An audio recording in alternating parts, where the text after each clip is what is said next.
يعني يا هيك يعملوا ترندات يا بلا طلع. واخيرا جربت ترند معكرونة الاجبان السورية وصوص البشاميل، تعالوا نشوفها بقى كيف. ترند معكرونة الأجبان السورية. كلنا بنعرف إنه الأجبان السورية كتير طيبة، بالذات الشلل، لأنه بتشط وأغلب الأوقات وقت بيعملوا ترندات بتكون الترندات فاشلة، بس هي بما إنه فيها أجبان وأجبان سورية بالذات أنا كتير بحبها وبعرف إنه كتير رح تطلع طيبة. هنن حاطين صوص البشاميل بس بالنص، بس أنتوا إذا حطيتوه بالنص وبالفوق تحت طبقة الأشقوان بتطلع كتير كتير صراحة طيبة. كانت من أنجح الوصفات والترندات يلي بجربون. ناخد لقمة هيك من النص.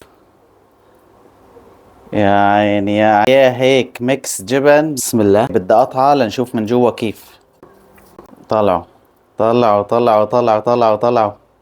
يعني يا هيك يعملوا ترندات يا بلا طلعوا. الصوص شلون شربان، هي رح تعدمدوها وصفة عن جد.